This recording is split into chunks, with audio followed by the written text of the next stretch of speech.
Sì, anche per noi è così.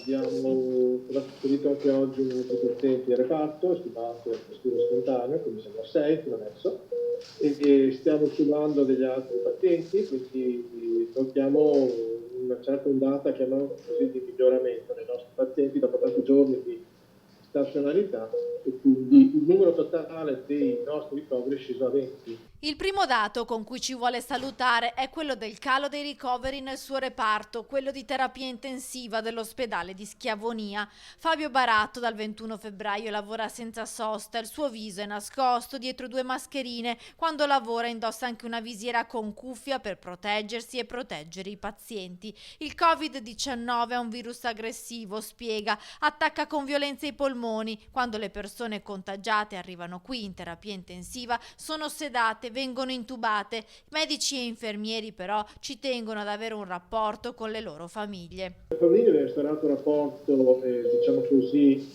virtuale, nel senso che siamo dotati di un tablet, quindi facciamo delle videochiamate come state facendo noi, e già il fatto di vedere un viso al di là e non solo una voce telefonica per loro è importante.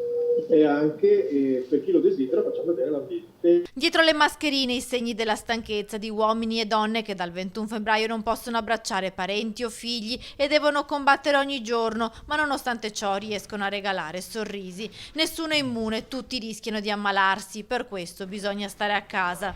E soprattutto i giovani non sono, abbiamo pazienti giovani che sono qui, quindi nessuno deve essere.